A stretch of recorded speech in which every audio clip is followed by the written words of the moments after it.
नमस्कार मित्रों, मैं पंडित मनीष श्रीमाली पुनः हाजिर हूँ अपने चैनल पर आज नया वीडियो लेकर के, जिसमें मैंने टॉपिक रखा है ओम शब्द का उच्चारण स्त्री को नहीं करना चाहिए। ये हम ज्यादातर जो पत्र पत्रिकाएं हैं, समाचार चैनल है, न्यूज चैनल है और भी बहुत सारे जो जानकारी के माध्यम है उनसे हम ये जानते हैं और हमने ज्यादातर यही देखा है कि ओम शब्द का उच्चारण स्त्रियों के लिए निषेध किया गया है। क्यों और कौन सी स्त्रियां इसके लिए योग्यता रखती है ओम शब्द को उच्चारित करने का। ओम शब्द है जो सनातन धर्म का मूल कहा गया है। वेदोहम अखिलम मूलम ओम शब्द है। ओम शब्द अखिल वेदों का मूल कहा गया। वेद ही हमारे सनातन धर्म के चार स्तंभ हैं जिनके ऊपर ये धर्म संवर्धित हुआ है और संरक्षित हुआ है। उसी तरह हम बात करते हैं कि ओम शब्द में तीन तरह की वृत्तियां आती है, अकार, उकार और मकार। अकार के अंदर किसी भी जो प्रोसेस है, क्रिया का जन्म होता है, उकार के अंदर वो संचालित होती है और मकार के अंदर उसका नाश होता है, अर्थात वो अपने चरम को प्राप्त कर लेती है। उसके पश्चात उसकी परिणति अवसान हो जाती है। तो ओम शब्द का कोई आकार प्रकार नहीं है, ये हमने सारा कुछ बनाया है। हमने ये सारी चीजें अपने स्वास्थ्य को संरक्षित करने के लिए और अपने जीवन को उत्कृष्ट करने के लिए बनाई है। और आइए हम मूल मुद्दे पे आते हैं, बात करते हैं कि ओम शब्द का उच्चारण स्त्रियों को क्यों नहीं करना चाहिए।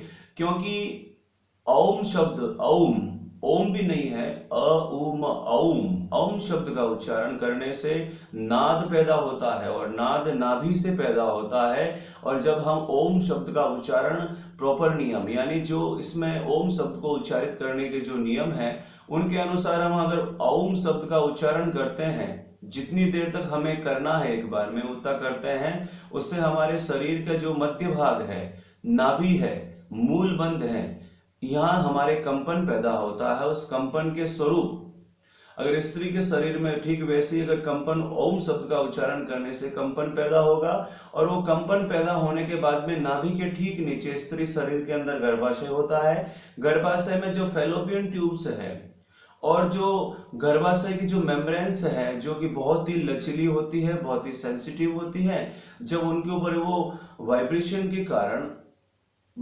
के कारण उनके अंदर जो ब्लीडिंग है, उनके अंदर जो अंडाणु आने की प्रक्रिया है और अंडाणु आने के साथ में जो उनके संरक्षण के लिए लिक्विड आता है, जिसे संस्कृत में आर्तव कहा जाता है, उसकी मात्रा बढ़ जाती है। उसकी मात्रा बढ़ने से हो सकता है कि स्त्रियों को रक्ताल्पता, एनीमिया, हाइपर ब्लीडिंग, ज्यादा ब्लीडिंग होना और हीमोग्लोबिन की कमी होना, न्यूट्रिशन का कम होना, शरीर का सफेद होना, इसी तरह की बहुत सारी समस्याएं उनके सामने आ सकती है।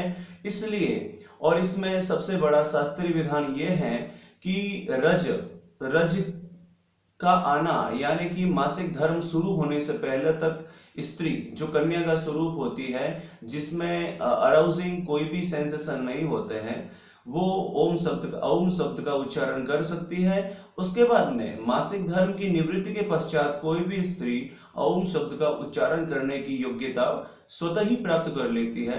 इसलिए स्त्रियों के स्वास्थ्य को संरक्षित रखने के लिए, उनके स्वास्थ्य को अच्छा रखने के ढंग से शास्त्रों में ओम शब्द यानी कि मासिक धर्म के दरमियान ज्यादा आप ध्यान रखें कि इस चीज का आप कभी भी भूल से भी उच्चारण ना करें। और वैसे भी ओम शब्द का उच्चारण नहीं करना चाहिए। हाँ, अगर आप मेडिटेशन के लिए बैठते हैं तो वहां आप ओम शब्द का उच्चारण कर सकते हैं, पर इसमें विशेष ये ध्यान रखें कि आपकी शरीर की प्रकृति कैसी है। अगर आप तामसिक प्रवृत्ति के हैं तो आपके शरीर का जो तापमान है वह स्वतः ही ज्यादा होगा, तो आप उस स्थिति में कभी भी ओम शब्द का उच्चारण ना करें, ओम शब्द के साथ में ध्यान ना करें। आपको मेरे विचार कैसे लगते हैं और मेरी जानकारी आपको कैसी लगती है? आपको अगर अच्छी लगती है तो मेरा चैनल है वो आप सब्सक्राइब करें, सपोर्ट करें, मुझे लाइक करें और मेरे वीडियो को शेयर करें। मैं बस एकमात्र मेरा कार्य यही है, मैं सूक्ष्म अपनी जो दृष्टि है उसके माध्यम से इसके विषय के ऊपर चर्चा करता हूं और एकमात्र मोटो है रीडिफाइनिंग सनातन धर्म। हम ह्यूमन धर्म के लिए काम करते हैं। एक बार पुनः मैं आपसे ये रिक्वेस्ट करता हूं कि आप मेरा चैनल है और सब्सक्राइब करें, लाइक करें, शेयर करें। नमस्कार, जय शंकर, प्रभु आपका कल्याण करे।